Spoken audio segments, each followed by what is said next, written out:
What's up, everybody, and welcome to that new edition of the 𝗏𝗏 𝗀𝗀𝗀 podcast presented by Toyota. Know that Toyota has more all-wheel drive and four-wheel drive vehicles than any other brand, so find yours and shine on. Toyota, let's go places. Cam Smith rocking with my man 𝗙𝐶 Johnson, CHSN Bulls Insider, as we get you ready for the Bulls play-in matchup once again against the Miami Heat. 𝗙𝐶, it's like deja vu, man.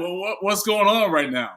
At least it's the first round this year. The last 2 years it's been the second game. So, and it's a different location. You know, I've had to go into that locker room in South Beach 2 years in a row and cover a loss. So let's see what happens Wednesday night. Yeah, for sure. It all goes down Wednesday night, as 𝗙𝐶 mentioned, inside of the United Center. So hopefully that good energy from the United Center will be there for this Bulls team. And if you run it back to last year with their playing situation against the Atlanta Hawks, really showed up and showed out with the United Center fans and Bulls fans really powering this team to a win. And Coby White, at that time, dropped a career high in our books, 𝗙𝐶, with 42 points against the Atlanta Hawks. But the NBA didn't count it because it was a play-in game, but we count it in our books. It's a special moment for a team that we've seen different iterations of throughout the regular season, obviously with new faces coming to the team. Obviously, familiar faces now have moved on in Zach LaVine, and coming off of that trade deadline with Kevin Huerter, Tre Jones, and Zach Collins, but also some of the younger guys taking another step in their careers, like a Coby White, and we'll definitely get into that. Ayo Dosunmu, who unfortunately, as we touched on with the 𝗏𝗏 𝗀𝗀𝗀 podcast, is undergoing shoulder surgery, so he's been out for a while now. But Matas Buzelis, we've seen the growth of him every single month, especially since he's got more minutes on the court. So 𝗙𝐶, as all of this culminates to this point that we are getting ready to enter against the Miami Heat now on Wednesday night, what's that feel, that vibe that you're getting from this team as we enter this matchup? Because this Bulls team has played some great basketball lately. What I like about it, Cam, is they don't really care that they swept the Heat 3-0. They know that Wednesday night is a completely different animal, a completely different game. They do not care at all that they went 3-0 against Miami during the regular season. They're like, we got to bring it. We know this team is well coached. We know this team has championship pedigree experience in their roster. Obviously, they've undergone a significant change as well with the Jimmy Butler trade, but you know, there's still some championship DNA in that organization, you know, from the court to the coaching staff to the front office to, you know, ownership. So they respect the Heat. They know it's hard to beat a team 4 times in one season. And they know that they've played better on the road than home this year. So they're confident, but they're not cocky at all. They know that they need to play at a high level and play to their identity to win Wednesday night, because this really is a contrast in styles. I mean, Miami does not play very fast. They like to get you in the half court. They're a top 10 defensive team. The Bulls are none of those things. They like to play fast. Guarding is optional at times, and they just want to outscore you. So it's going to be who can impose their style and who can impose their will. And obviously, the 50-50 plays will be big in this game, as they typically are in one and done and playoff type situations. And we'll see where the Bulls got. Yeah, I want to see what the pace of play, especially with the Bulls being at home, of trying to run that thing up at a high volume, just understanding that they had that on the side of being at home, but then also at the same time, it can only help you for so much, 𝗙𝐶, because at the end of the day, the fans can't come onto the court and help you. But it will be interesting to see, especially early on, how they want to push the basketball in transition and what Miami can do to counteract what the Bulls are going to try and do, understanding that that's really one of the reasons why this Bulls swept the Miami Heat, is that they really turned up the volume of possessions and really thrived in their transition points. So it's a lot of aspects with this matchup that will really come to fruition when it comes to who's going to win this ball game. And I think the coaching dynamic will be a big part of that, because you mentioned Erik Spoelstra, especially with the championship pedigree that is there with him, with this Miami Heat team.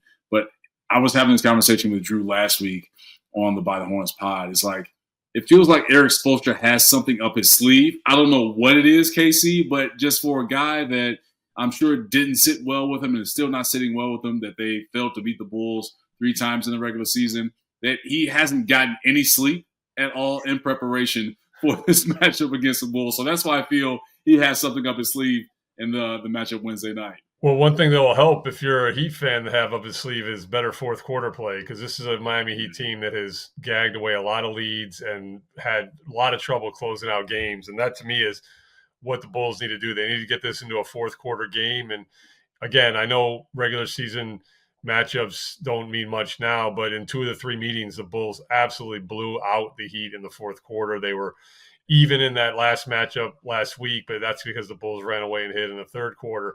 But the previous 2 fourth quarters, the Bulls just destroyed the Heat, and the Heat have had trouble in that final period all season long. So if you're a Heat fan, you want Erik Spoelstra to figure out the fourth quarter finishing woes. If you're a Bulls fan, you want the Bulls to get into the fourth quarter in a tight game and then step on the gas and maybe step on the Heat's throat to get a victory. Yeah, you bring up that third quarter against Miami last week. That was a 34-point third quarter for the Bulls. And you mentioned that defense is optional with this team at times. Miami scored 32 in that third quarter. So you have one of those things where you know at some point, and we know this just from watching the game, of course, covering the game when it comes to NBA playoffs, KC, that this thing will slow down and become a half-court game where you really have to execute and really finish off whatever set, or just having a guy step up and make plays. But when you look back to last week and just other games against Miami this season, but more specifically last week, since it's the most recent one, with what they were able to do in that third quarter, I thought they did a hell of a job of, one, getting stops, and then immediately turning those stops into either transition points or points on the other end. So guys like Kevin Huerter, of course, Josh Giddey, who had that massive triple-double and placed himself among some elite players in the NBA with 28 points, 16 rebounds, 10 assists, 3 blocks, 2 steals. Only Larry Bird and 𝗂𝗂 Antetokounmpo have ever had that stat line in the NBA. But they really wore on the Miami Heat and forced them into some uncharacteristic turnovers. So this team can have glimpses in certain pockets of the game, KC, where they can defend, but then also it's about making sure you're doing it in totality for an entire ball game to move it forward. Yeah, and you know, you mentioned Giddey. I mean, obviously his wrist is going to be a big concern because he's played at a high level in all 3 meetings, had 2 triple doubles in the 3 meetings, and averaged a triple double over the 3-game series. And Erik Spoelstra talked before that matchup last week at the United Center about his ability to get downhill and to attack the rim and to either make plays for others or finish at the rim, and mentioned that as a big reason why the Heat have struggled, because he said, look, at our best, we can be an elite defensive team, but in terms of Giddey, they've had trouble containing his ability to get downhill. So if you're a Bulls fan, you really hope that Giddey, it's not, that wrist is not going to be healed by Wednesday, but you hope he's able to play at a high enough level and play through the pain. He did it last week because that wrist was still an issue then, and he put up a triple-double. Can he do that again? We'll have to see. The Bulls have also placed all 5 starters in double figures in 2 out of the 3 meetings, so there has been that scoring balance you need. To me, it really comes down to offense versus defense, because the Heat, you know, like to be physical. They like to guard. Adebayo is obviously an elite rim protector, and the Bulls just want to score. So, again, it's going to come down to who can kind of win on their style and you know, impose their will. I'm not going to say that the Bulls have cracked the code to the Miami Heat, because when you look at them sweeping them in the regular season, you can like obviously say, oh my gosh, they cracked the code. They found out how to beat the Heat. That's where you got to be careful, because we talked about this again with Erik Spoelstra. You just never know with him, because he's one of the best basketball minds that we have in the game, regardless of the level, but especially since we're talking NBA, it's on that level. But with Billy Donovan, and Giddey's a part of this as well, this guard group for the Bulls, when you look at it across the board as a group, they have the advantage of what Miami is bringing to their backcourt. And so I think that's one of the things for this Bulls team where they can really take advantage of. And it goes back to, one, pushing the pace, getting transition points, but at the end of the day, just attacking the Heat defender guards. And with the size of a Josh Giddey, of course, same thing with Coby White and how he's been able to play. I know that the previous matchup against the Miami Heat, he struggled, finished with 18 points, but came on late with a few big buckets to continue to push the Bulls ahead and maintain that lead for themselves. But Kevin Huerter, again, a guy with size on that perimeter that can attack and also facilitate, that they're going up against a Tyler Hero and Alec Burks, Davion Mitchell, who was really attacked with his Bulls team at the United Center last week, where they are at a disadvantage on the defensive end. So that's, for me, KC, where I'm really looking at to see how this guard group for the Bulls can take advantage of Miami's defenders. Yeah, because Kobe's played at a high level all season series against this team as well. So And look, Kobe and Giddey have both been great since the All-Star break. So, and the Bulls have depth. And as you mentioned, Herter, he's been a nice addition as well. Again, I keep coming back to the Bulls offense. It's the highest scoring regular season in franchise history. I mean, they average over 117 points per game. They scored more points than any season prior in the history of the franchise. Same with three-point makes, same with assists. This is a team that moves the ball. They're unselfish. They score a lot of points. They've been getting the line more down the stretch than they were earlier in the season. There's a lot to like offensively about the way this team has played post-trade deadline and post-All-Star break. And you're right. Can they do that against favorable matchups? Because, the Heat like to rest on that Heat culture and pedigree, and they do have – they finished 9th in defensive ratings. So they do have a top 10 defense. But I didn't see that elite ability to stop in the regular season series. Can they do it Wednesday? Absolutely. But if the Bulls are going to win, they're going to be able to solve that defense. Yeah, they really have to do that. And that's the thing with when you look at Miami is, yes, the Heat culture is there. And I know we're going to have some people from Miami or Heat fans listening into this podcast, trying to get as much information as they can heading into Wednesday night's play-in game. But this has been a different team. And, of course, they've had their own inner issues going on, obviously, with the Jimmy Butler situation. But guys have been thrust into new roles, and it feels like they're still working themselves into those roles, especially a guy like Tyler Hero, who we saw become a first-time All-Star this year. But it feels like he hasn't reached that point where he's a guy that can take over a game when it comes to just when the stakes are high. I think he's still growing into that, and that's not a knock on Tyler Hero and what he's been able to accomplish in his NBA career. But there's still a growth process with it, whether as opposed to Kobe White on the flip side for the Bulls.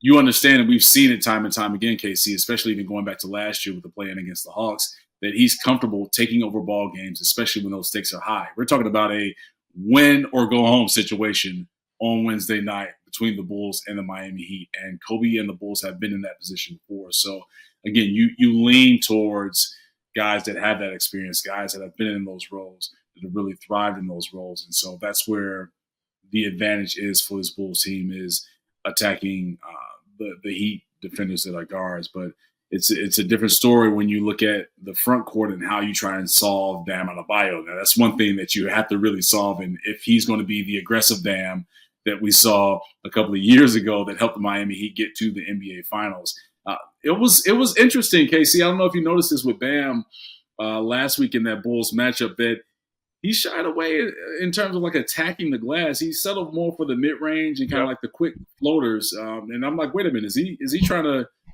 pull his Vooch out? Like, is he doing that? Because Vooch has the quick flip shots, which he makes, but Bam was more so shying away from it. Did you pick up on that? I did, and it's not really anything I've seen from him consistently before. I mean, obviously I don't watch him every night, but yeah, that stood out to me as well. His ability to run the floor is obviously one of his best strengths, and he can also handle it. I mean, there's times he grabs the rebound and initiates, not to the level of Jokic, but certainly better than most big men in the league. So he's got a lot, obviously, in his bag offensively. That was probably a little bit different look than what we'd seen previously. But, if you're doing like a positional by position edge matchup, as good of a season Vooch has had, and it's arguably one of his best of his career. It's his highest scoring and assist average in his 3 years in Chicago, not his career average, but his best of his 3 years in Chicago. It is a career high in field goal percentage and three-point percentage. So great season by Vooch, but I'm still checking that Heat box if you're doing a positional by positional matchup. I mean, Bam Adebayo is an all-star Olympian, and no disrespect to Vooch when I say that, but Bam is a special player, and he needs to obviously play at a high level if Miami's going to win on Wednesday. Yeah, no doubt. One of the rare guys in the NBA that can realistically guard 1 through 5. Yep. Like you hear that sometimes, KC. It's like, oh yeah, he can guard 1 through 5, but a lot of guys can't guard 1 through 5. Bam is one of those twos, one of those rare breeds. I think you throw obviously Giannis into that category. Do we still give LeBron some love on that he can still defend 1 through 5? Maybe in certain maybe not for multiple possessions, but probably for one. Right. For sure, but it's only really a handful of guys that can be able to do that, and Bam Adebayo is one. So I'm really expecting for Miami to flip the switch for themselves and pour over the film, as I'm sure they've already done, and going through the different sets of trying to find things where they can exploit the Bulls on the defensive end so they can have a better showing offensively. Because if you look at Miami, and you talked about them being top 10 in defensive rating, which they are, just offensively, they've had their issues scoring against this Bulls team. And even speaking on Bam specifically, he was 6 of 15 last week against the Bulls for those 18 points. And he really had to work for those 18 points. And watching the game like us, we were at the United Center, it didn't feel like Bam was even in double figures. It was like, all right, Bam had 18. He was 6 of 15. Yeah, he struggled shooting, but it didn't feel like he had 18 points. But it's interesting to see, one, how Miami has looked towards the end of the season, because going into that Bulls game last week, they won 7 of 10. You're thinking, all right, with the matchup that was awaiting us last week inside the United Center, that it would have been a better showing from the Miami Heat, but it just wasn't the same. I don't know what was going on and what kind of things are happening with the team, but it just wasn't the same Heat team that we're accustomed to seeing sometimes. Yeah, I mean, another X factor we should mention, I mean, because, obviously that Jimmy Butler trade was way more of a disruptor and bigger deal than the Zach LaVine trade here in Chicago, is Andrew Wiggins, because he came back after missing some games with that hamstring issue in that game last week, and he did not really stand out or make much of an impact. But look, we're talking about a guy that is, shine on the brightest stage of all in the NBA Finals. So, what kind of version of Andrew Wiggins does Miami get on Wednesday night? Obviously, if they're going to win, he's got to play better than he did coming back from that time off last meeting at the United Center. There's X factors for the Bulls too. I mean, Kevin Huerter can really be an X factor for the Bulls when he's kind of not only knocking down 3-point shots, but cutting, helping the offense with his IQ and spacing, his passing ability. When he's playing at that level, that adds some juice to the Bulls offense. So, all these games have so many different machinations to them. They do ultimately mostly rely on your best players making the biggest plays.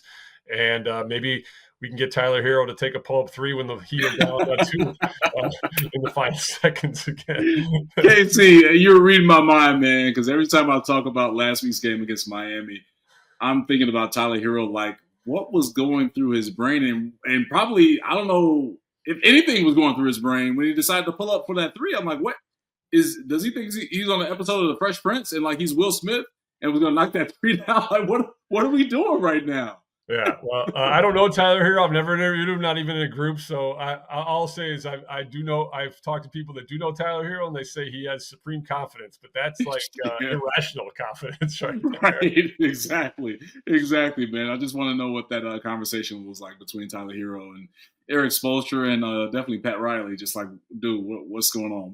Take me through it. Why? Right? But speaking of irrational confidence, the guy that's had that all season long, 𝗦𝗫 𝗪𝗪.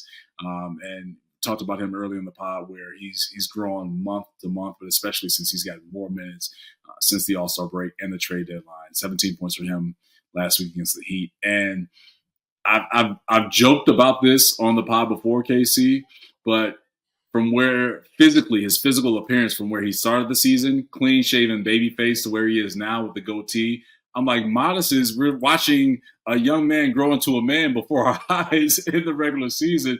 And his confidence level is super high. And if you go back to talking about Tyler Hero, after that wild 3-point attempt that he took, the next play down, Kevin Huerter finds 𝗦𝗪 𝗪𝗪 right in the corner. And then after he knocks down a 3, KC, you remember he looks over just like, really? You thought I was going to miss this? But then also, too, I felt that was more towards the Heat bench that I'm sure was trying to distract them verbally with some things at him. So how much of an X factor can 𝗦𝗪 be in this matchup for the Bulls on Wednesday night? Yeah, and we haven't even mentioned his breakout game in some respects was that 10 for 10 outing in Miami, the first game after the Zach LaVine trade. 24 points, 10 for 10. That's kind of when he got on some national radar stages, in terms of how impactful of a close to his rookie year has been. I'm glad you brought up 𝗦𝗪, though, on many levels. I love that you brought up the stare down, because that was obviously a huge shot and a dagger. I talked to 𝗦𝗪 Sunday in the pregame locker room in Philadelphia just about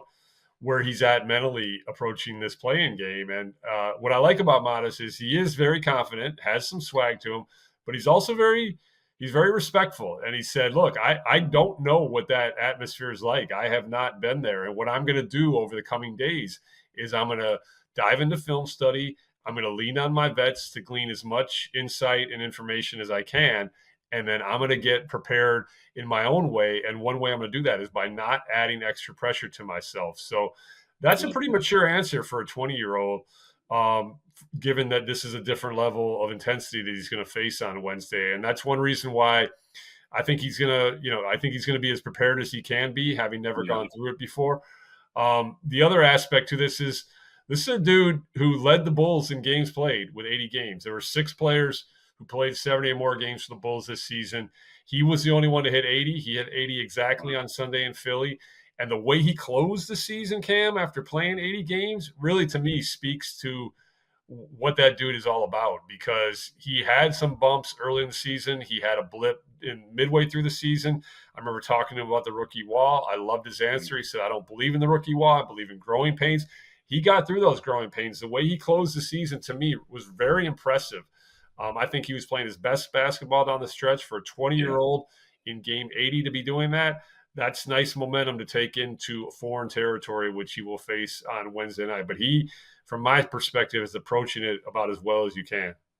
Yeah, we heard from Billy Donovan just in terms of the growth of Modest that there were times earlier in the season where he just couldn't play Modest because defensively he wasn't getting the concepts. He, was late on rotations. Obviously, individually with the position that he plays, he's going up against the best of the best. And I think that wing 4 position in the league is a hell of a position to defend night in and night out. But Modest has been challenged every single night. Like, he's seen legends, future Hall of Famers, almost on a nightly basis when it comes to defending that position and having to show up. But now where he is, and I know from the work that he puts in with the film study and how he wants to get better, it says a lot about him. And you touched on it, KC, when you spoke to him Sunday in Philly, that he's going to get into the lab when it comes to the film and really prepare himself. And that's what sets Modest apart from not even just a lot of other rookies, but just players in the NBA. I mean, guys may say they watch film or they're pouring over film study.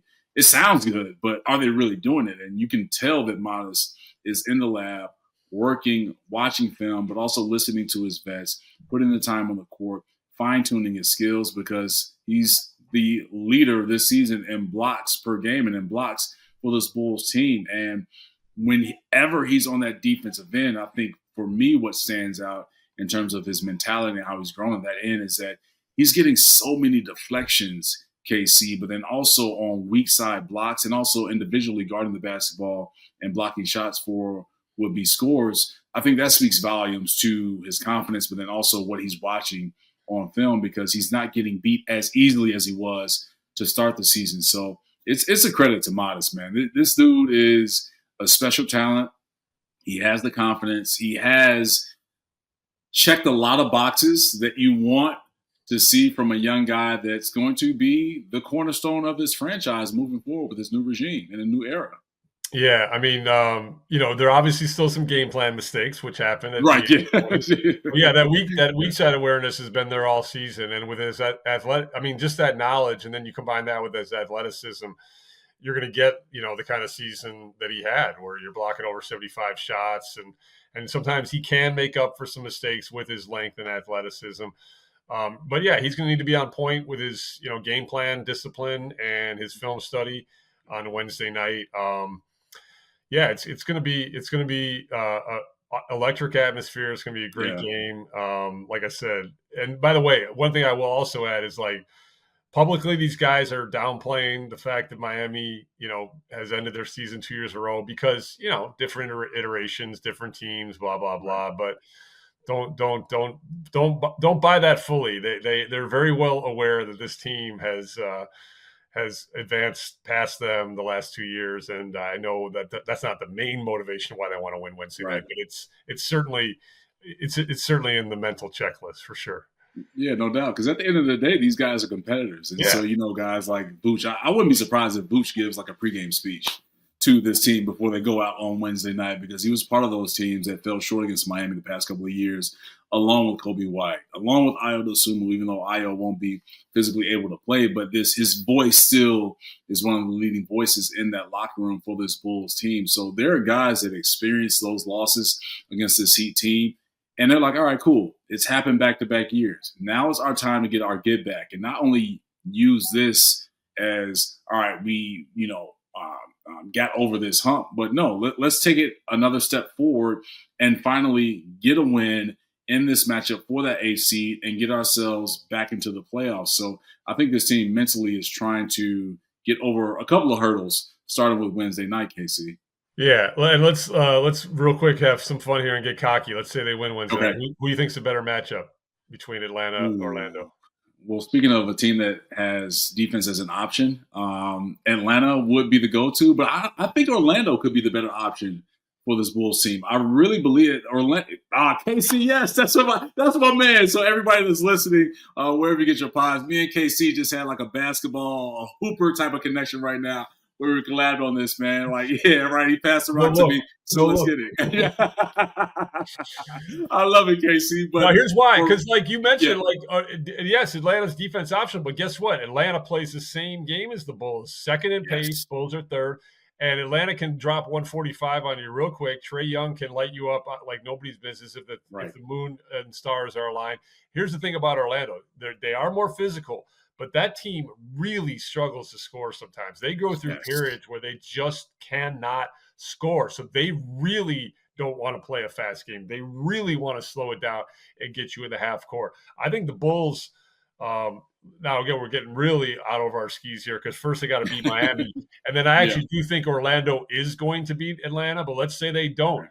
That is a more favorable matchup to me if you're asking me. Bulls, Orlando on Friday night. So that would be, to me, the best path for the Bulls to get to that 8th seed is beat Miami. Somehow have Atlanta beat Orlando on the road Tuesday night, and then beat Orlando on the road Friday night. But again, we're kind of getting out over our skis here. Yeah, right. Exactly. Hey, wishful thinking for sure. We're trying to manifest this thing for this Bulls group, but I'm right there with you because we've seen the greatness of the Atlanta Hawks. And yes, I use greatness and Atlanta Hawks in the same season with this team, because going back to that game where the Bulls just got washed and walked out of the gym where the Hawks put up 141 points on that in Atlanta. Look, KC, we don't want to go back to it, but it was just one of those times where you're like, oh my goodness, this Hawks team is just a prolific team if you allow them to get rhythm, especially in their own building. But Orlando, they've gone through so much. I think mentally they're just so fatigued when it comes to injuries. Obviously, the expectations that they had coming into this season, not being able to live up to them, especially going back to how they finished out of the first round, got to the second round against the Cleveland Cavaliers and fell up short. But then at the end of the day, to your point of them wanting to make it a half-court game, they can't shoot the ball well from the perimeter. And so it really limits what they can do to a defense. So I'm with you. And this is, again, over our skis, wishful thinking, manifesting this thing for this Bulls team. But if you can beat Miami, you get Orlando Friday, you beat them, and you sweep the state of Florida to set yourself up for a first-round matchup against the Cleveland Cavaliers. I'm all for it, KC. I'm all for it, man. Sweep the state of Florida to get swept in Ohio. Oh, wait, sorry. Well, that's for another pod. Right, exactly. Because we know, talk about machines, the Cleveland Cavaliers for sure are a machine and resting up to see whoever their opponent will be in the first round, that 1 versus 8 matchup. But look, we got to crawl before we walk, KC. Game 1 for the Bulls on this road to the 8th spot is going to be Wednesday night against the Miami Heat. We will be in the building once again, excited for this matchup. But there's one thing, KC, before we finish this pod, that for listeners that they can take with them heading into the basketball game, something that you've been paying attention to as you always are, but like a under the radar type of thing that you think that the Bulls can exploit to try and get a win against the Miami Heat. What do you think it will be? To me, it comes down to fast break points because that's where the Bulls have made their hay all season, and it's a game that Miami does not really want to play, and it's where the Bulls have prevailed in all 3 regular season meetings. So get in transition, get the number of possessions up. As I mentioned before, if you get into the fourth quarter and it's close, you're in good shape because of that fourth quarter performance. But to me, I'm looking at fast break points and getting the possessions up because that's what the Bulls want, and that's what they need. And that's why he's CHSN's Bulls insider, 𝗂𝐶 Johnson, man. So I'm paying attention to that as well. 𝗂𝐶, I love that we can connect, but we don't even have to give any verbal communications. It's all nonverbal with there. And hopefully this United Center crowd on Wednesday night can power that Bulls team, especially when they get in transition and on fast breaks. Yeah, and if you throw me an alley-oop, I probably would have pulled a hamstring trying to go get it. I'm still waiting for the video. You got to get the tennis ball. You got to show me that you can dunk, 𝗂𝐶. That's an off-season. That's an off-season okay, podcast. I got to get back in game shape. All right. Well, that will do it for this edition of the By the Horns podcast. For my man, CHSN Bulls insider, the one and only 𝗂𝐶 Johnson, I'm Cam Smith. We appreciate everybody and know that the By the Horns podcast is presented by Toyota. Toyota has more all-wheel drive and four-wheel drive vehicles than any other brand, so find yours and shine on. Toyota, let's go places. United Center, we will see you Wednesday night with that play-in matchup between the Bulls and the Miami Heat. 9 versus 10. You win, you advance.